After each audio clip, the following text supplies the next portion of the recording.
무화과나무 비유. 마가복음 11장. 멀리서 잎사귀 있는 한 무화과나무를 보시고 무엇이 있을까 하여 가셨더니 잎사귀 외에 아무것도 없더라. 이는 무화과 때가 아님이라. 이제부터 영원토록 사람이 내게서 열매를 따 먹지 못하리라 하시니, 저희가 아침에 지나갈 때에 무화과나무가 뿌리로 붙어 마른 것을 보시고 예수님께서 교훈을 주시기 위해 실제 무화과 나무를 저주하시고 말라 죽게 하심으로 무화과 나무의 실체인 육신적 이스라엘 민족에 대한 예언과 동시에 그들의 영적 상태를 보이신 것이었습니다. 때가 되지 않은 무화과와 그럼에도 열매를 구하신 예수님, 열매가 없을 것을 아시면서도 저주에 죽게 만드신 무화과.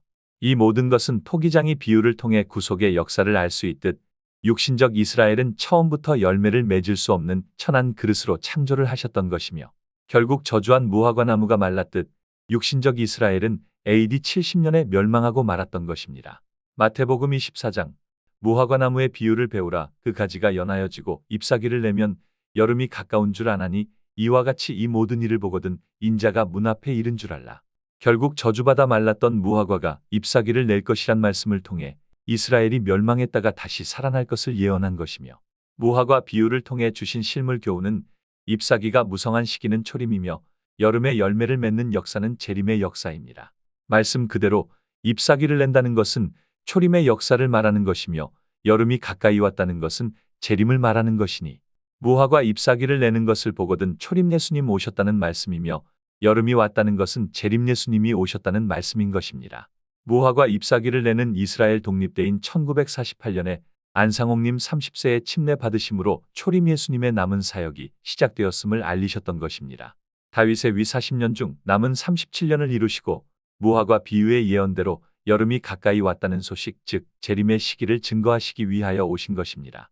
무화과 나무를 저주하시길 영원토록 열매를 맺지 못할 것을 예언하신 대로 안상홍님께서 이루신 37년의 역사는 열매가 없는 잎만 무성한 초림의 역사였던 것입니다. 초림의 역사는 열매를 맺지 못한다는 것을 다윗의 위 40년의 증거를 통해서 이어 예언을 살펴보겠습니다. 다윗은 30세의 위에 나아가 40년을 다스렸지만 그토록 권하는 성전 건축을 하지 못하였던 것이 거울과 예언이기에, 다윗의 위를 가지고 오신 초림 예수님 3년, 안상홍님 37년인 영적 다윗의 위 40년 동안 열매를 맺지 못하는 것으로 성취하셨던 것입니다. 결국 영원토록 열매를 따먹지 못할 것이라 예언하셨던 것은 한 세대인 초림의 역사 기간을 말씀하신 것이며, 열매 맺는 시기인 여름은 재림의 때를 가리키는 것이기에 재림 예수님이 오셔야 비로소 무화과 열매 14만 4천이 맺혀지게 되는 것입니다.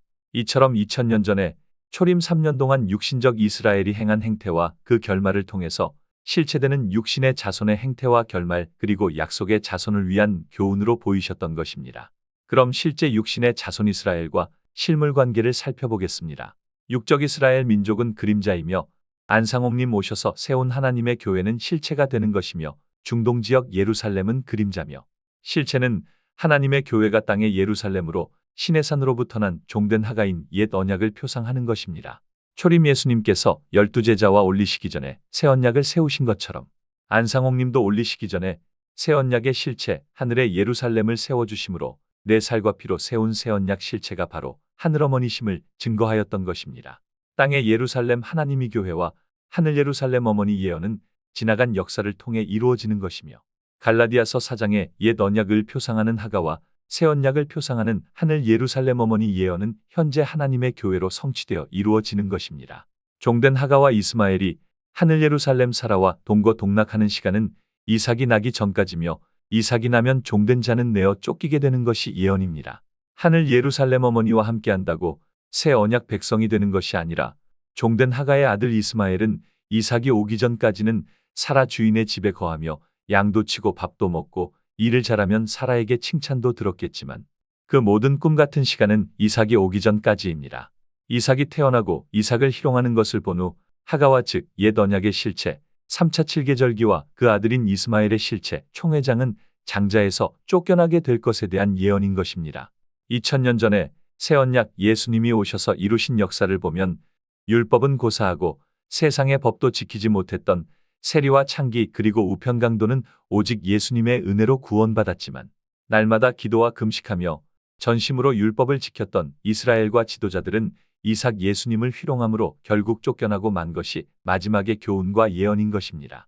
이처럼 이제 새 언약의 실체 이삭 재림 예수님이 오셨으므로 지나간 역사가 그대로 예언이 되는 것입니다. 하늘 예루살렘 사라의 아들 여자의 자손 이삭 대신 그리스도 박광수님으로 말미암은 택한 백성은 율법의 행위인 열매를 맺지 않으면 안 되고 반차해야 천국 가고 사회 이상 출석과 새벽이든 밤이든 절기를 지켜도 영생의 약속이 아닌 다음 해인 6월절 전까지만 주어진 1년 정도만 허락된 조건부 영생이기에 이런 행위를 통해서가 아닌 아무것도 하지 않고 오직 출생 전 미리 택함으로 되는 약속인 새 언약 은혜로 말미암아 완전한 영생의 축복을 받게 되는 것입니다. 무화과 비유 잎사귀를 통한 초림의 역사는 육신의 이스라엘과 하나님의 교회에 대한 예언을 비추고 있었으며 열매 맺는 재림을 통해서는 영적 이스라엘과 새 언약 백성인 14만 4천 열매 맺는 시기를 알리시기 위한 하나님의 구속의 비밀인 것입니다. 이어서 무화과 비유가 초림과 재림을 동시에 증거하신 참 의미를 예언을 통해 알아보도록 하겠습니다. 초림 예수님 3년 반 복음 생에 보이신 모든 것은 재림 때 이루어질 예언을 그대로 보이셨으니 승천하시기까지 예언을 살펴보겠습니다.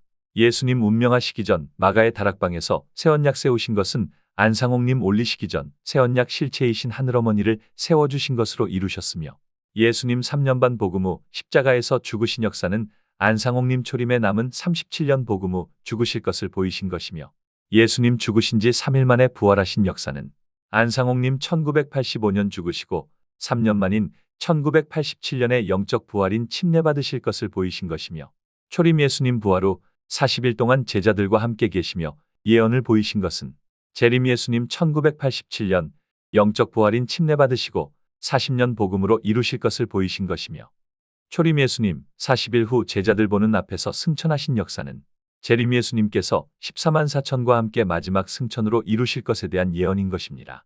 인자가 문 앞에 이른 줄 알라 하신 무화과 비유 재림의 예언은 문으로 오시는 초림 예수님을 통해서만이 비밀의 문을 열 수 있도록 하셨던 것입니다.